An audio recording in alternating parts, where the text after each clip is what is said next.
पिछले कुछ समय से कांग्रेस पीएम नरेंद्र मोदी पर हमलावर है। सोशल मीडिया पर कांग्रेस एग्रेसिव है और कई मुद्दों के बहाने पीएम नरेंद्र मोदी को घेर रखा है। कभी मणिपुर हिंसा तो कभी नेहरू म्यूजियम मेमोरियल का नाम बदलने पर सीधे पीएम नरेंद्र मोदी को निशाना बनाया गया है। कांग्रेस की रणनीति पर नजर डाले तो एक बात साफ नजर आती है कि कभी महंगाई और बेरोजगारी को लेकर बीजेपी पर हमला करने वाली कांग्रेस ने अब सिर्फ पीएम नरेंद्र मोदी को सीधे तौर पर घेरना शुरू कर दिया है। चीन, गलवान घाटी, अन्न भाग्य योजना और पीएम नरेंद्र मोदी के पिछले बयानों समेत कई मुद्दों पर कांग्रेस ने प्रधानमंत्री नरेंद्र मोदी को घेरा है। राजनीतिक विश्लेषकों का मानना है कि अब कांग्रेस ने अपनी रणनीति बदल दी है। अब वो पार्टी या फिर केंद्र सरकार पर सवाल नहीं उठा रहा है, बल्कि सीधे पीएम नरेंद्र मोदी पर हमला कर रही है। पार्टी को लगता है कि पीएम नरेंद्र मोदी की छवि को नुकसान पहुंचाकर शायद वो अपने मकसद में कामयाब हो सकती है। तो जानते हैं कांग्रेस पीएम नरेंद्र मोदी को किन किन मुद्दों पर कैसे घेर रही है। तो चलिए वीडियो को शुरू करते हैं। पहला नंबर पर आता है अन्न भाग्य योजना। कर्नाटक चुनाव के दौरान कांग्रेस ने अन्न भाग्य योजना की घोषणा की। इस योजना के जरिए 1.28 करोड़ बीपीएल परिवार को फायदा मिलना था, लेकिन फूड कॉर्पोरेशन ऑफ इंडिया को केंद्र की तरफ से गेहूं और चावल राज्य सरकार को बेचने की जगह प्राइवेट ट्रेडर्स को बेचने का आदेश दिया गया। इस पर कांग्रेस ने केंद्र की जगह पीएम नरेंद्र मोदी को घेरा। कांग्रेस का कहना है कि कर्नाटक राज्य में बीजेपी हार गई तो गरीबों का अन्न रोक दिया गया। Anti-poor BJP and the inimical stance of Prime Minister Modi vis-a-vis the SC, ST, OBC and poor of Karnataka now stands exposed. Congress government had promised in the run-up to the election the Congress guarantee of Annabhagya of supplying 10 kg of free rice to every individual in the BPL family. 1.28 crore or 1 crore 28 lakh BPL families of Karnataka will be benefited by Annabhagya.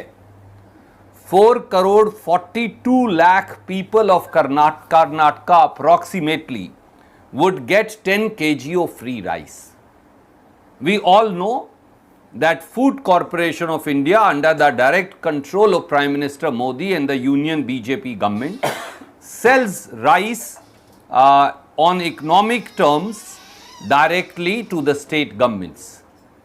As the Congress government announced its scheme of Annabhagya of giving 10 kg free rice, we reached out to Food Corporation of India and said, please take money, which is about 1,000 crore rupees a month, almost 11,000 crore rupees every year, and give us free rice in order to supply under Annabhagya to all the BPL families of Karnataka, primarily scheduled caste, scheduled tribe, OBC and minorities. Prime Minister Modi and BJP are inimical. They are taking their enmity against SC, ST, OBC as also the poor for voting out the corrupt BJP, and have suddenly come out with an order wherein FCI has been directed to sell wheat and rice to private traders, to cartel of traders, but not to the state governments in the country. दूसरा number पे आता है आपका गलवान घाटी। 3 साल पहले लद्दाख की गलवान घाटी में 15-16 जून को LAC पर भारतीय सेना के कर्नल समेत 20 सैनिक शहीद हुए थे। इसको लेकर भारत ने दावा किया था कि उस घटना में चीन को नुकसान हुआ है। हालांकि चीन ने इस पर कोई बयान नहीं दिया और ना ही किसी तरह के नुकसान की बात स्वीकार की। इस पर कांग्रेस का कहना है कि पीएम नरेंद्र मोदी ने चीन को क्लीन चिट दी, लेकिन अब भी वहाँ स्थितियाँ सामान्य नहीं हुई है।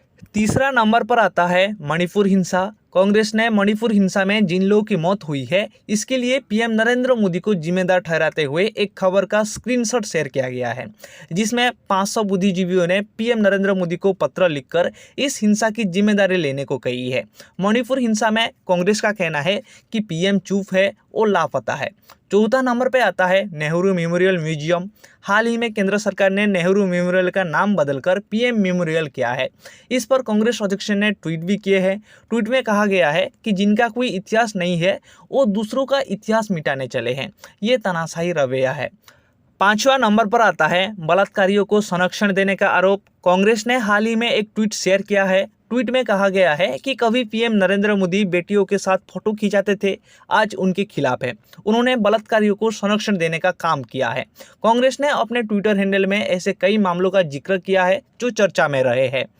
और कौन है दूसरी तरफ इस देश की वो बेटियां जिन्होंने आपका मान बढ़ाया, जिनके साथ फोटो खिंचाते वक्त थकते नहीं थे मोदी जी, जिनको अपने घर की महिला लड़कियां बताते थे।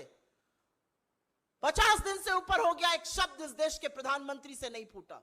यह अलग बात है कि उन बेटियों का अपमान, उन बेटियों के चरित्र पर सवाल उठाने का काम भाजपा के लोगों ने, इनके इकोसिस्टम ने किया और मोदी जी चुप रहे और मोदी जी संरक्षण देते रहे। लेकिन यह पहली बार नहीं हुआ है और यह अंतिम बार भी नहीं होगा।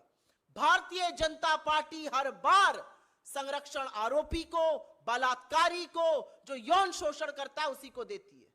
याद है ना कुलदीप सिंह सेंगर, याद है चिन्मयानंद, याद है लखीमपुर का चीरहरण, याद है आपको अंकिता उत्तराखंड की, याद है आपको हाथरस की गुड़िया। हर बार संरक्षण आरोपी को दिया जाता है, हर बार संरक्षण दरिंदे को दिया जाता है, हर बार बेटियों के खिलाफ खड़े होने का काम भारतीय जनता पार्टी, मोदी सरकार और खुद इस देश के प्रधानमंत्री नरेंद्र मोदी करते हैं। ये एक स्क्रिप्ट है, ये चिर परिचित अंदाज में हर बार संरक्षण आरोपी का होगा, बचाया आरोपी को जाएगा, झोंका भट्टी में देश की बेटियों को जाएगा। आई होप आपको समझ में आ गया होगा कि कांग्रेस पीएम नरेंद्र मोदी को क्यों टारगेट कर रहे हैं। अगर आपको वीडियो अच्छा लगा है तो लाइक कीजिए, शेयर कीजिए और सब्सक्राइब करना बिल्कुल मत भूलिए। तब तक के लिए आप सभी को मेरे तरफ से जय हिंद।